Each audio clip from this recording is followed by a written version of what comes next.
You want to play the game. My game. By my rules. I am the gatekeeper.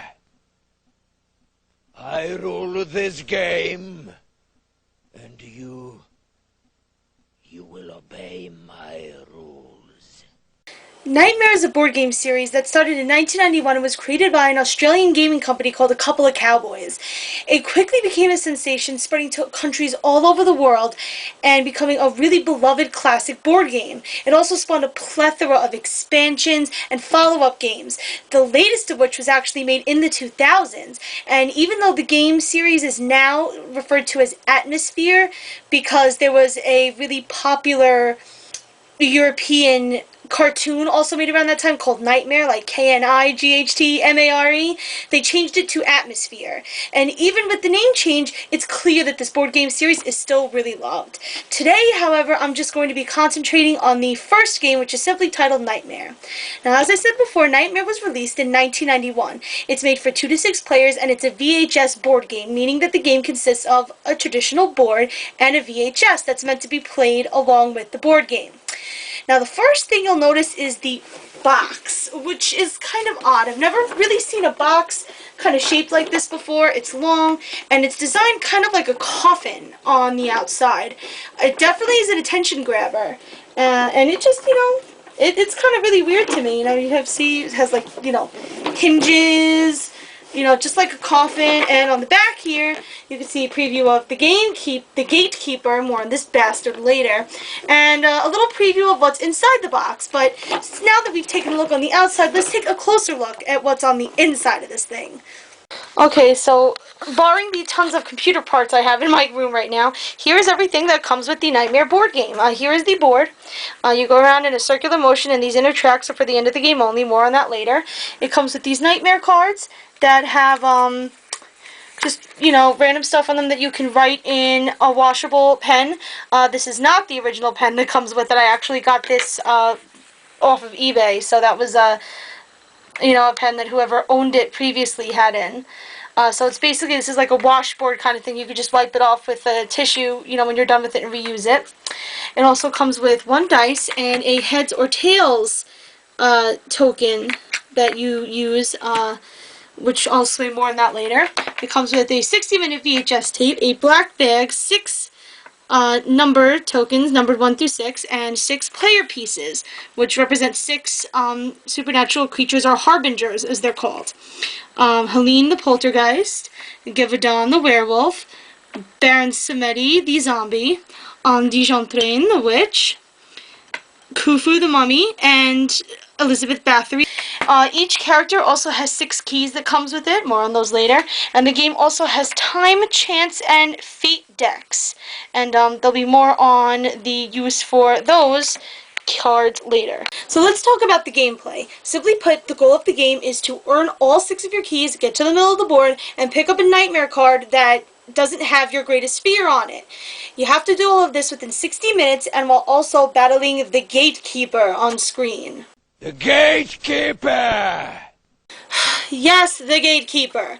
Now, to understand how you get to that point where you beat the game, let me walk you through how you really play the game from the beginning. What are you waiting for, huh? Do it!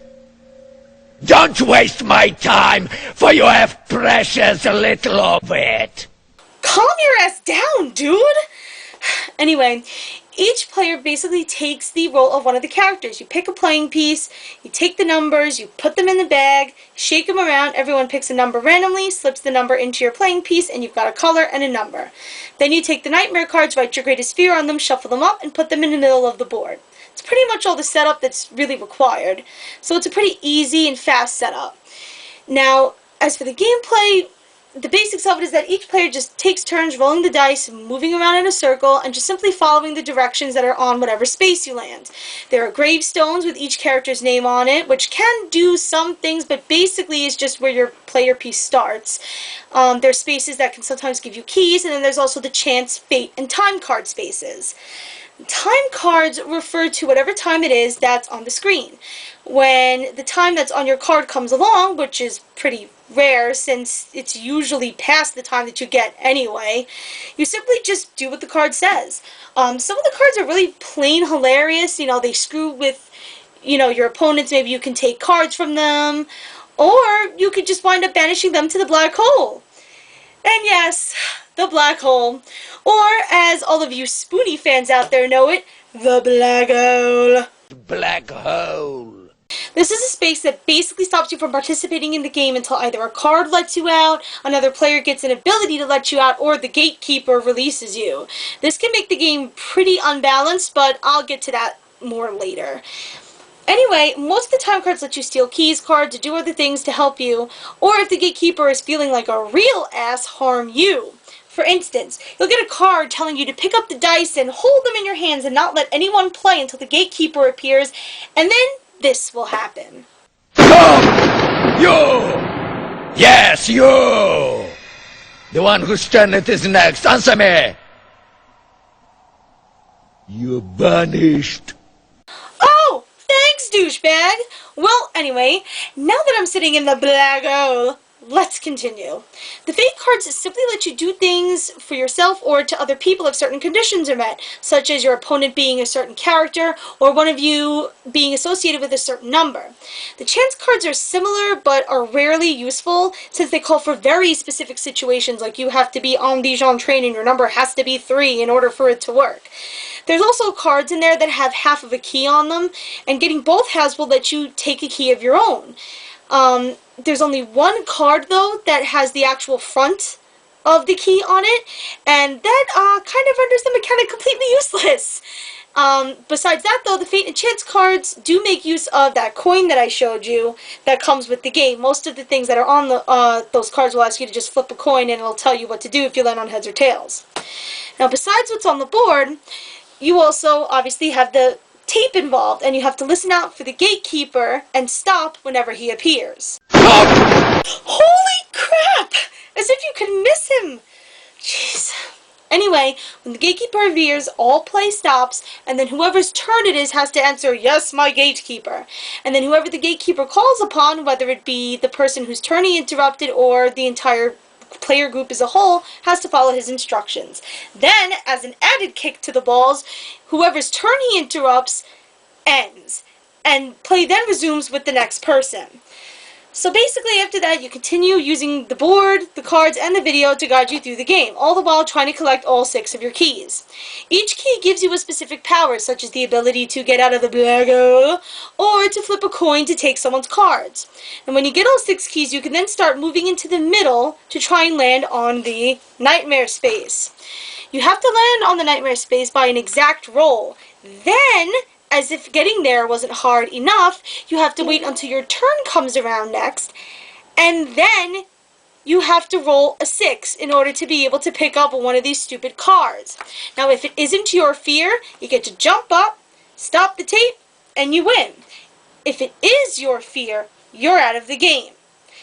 Also, the rules say that you're also out of the game if you wind up having the same fear as someone else, which basically just leads my friends and I to come up with absolutely stupid and ridiculous fears. Such as, well, let's take a look at some of these. Porn.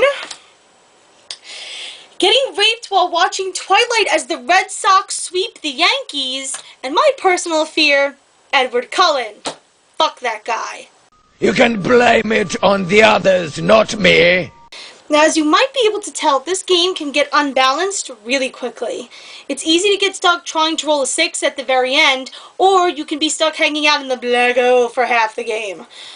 Winning is really more based on chance and luck than anything else, especially since towards the end, the gamekeeper starts playing this game with you called Havoc, where he basically throws a bunch of keys at you and laughs and points as you and your friends start elbowing each other and beating the crap out of each other to try and make a mad scramble to the end. Which, to be totally honest, is actually really kind of fun. It's also worth mentioning, by the way, that since this is a VHS tape that we're talking about, the replay value is really very minimal. I mean, if you play it so much that you start kind of memorizing the tape, sort of like I have, it takes a lot of the mystery out of it, but I play it infrequently enough that it really doesn't bother me, so I really still enjoy the game. But besides all of that, and all of the negative things I've talked about, the game is actually really scary in a way, if you ask me. I mean, right in the beginning it tells you to turn the lights down and the sound up. The former of which is probably a really bad idea for a board game, but I digress. As the game progresses, though, the music starts getting really, really creepy, and the gatekeeper gets older and more disgusting, turning from this The gatekeeper! to this. I want to play with the young one again. Whoa! Not only is that insanely creepy, but I'm pretty sure that's illegal. Anyway, Nightmare, when all is said and done, is a really fun game in my opinion, and the Gatekeeper is actually really hilarious and incredibly cheesy and entertaining, at least to me and my friends he is. And I think that if you enter into it with the mindset of just letting go and getting in the mood and having fun, it can be really creepy to boot. Just don't expect it to be a masterpiece of a game. And as a final note, as I mentioned before, this game has spawned a number of sequels, and funnily enough, they're hosted by the actual characters that you actually play in the original game. Now, unfortunately, I don't have any of those sequels, but I do have 2 other games in the Nightmare Atmosphere franchise, and I definitely do want to hit on those one day, so definitely look out for those in the future. Anyway, I think that's pretty much it for the review. If you guys are interested in the board game, go out and get Nightmare. It's a lot of fun. You can probably find it on eBay. And that's it for now. So until then, say goodbye, Gatekeeper. Bye-bye. Couldn't have said it better myself. Catch you guys later.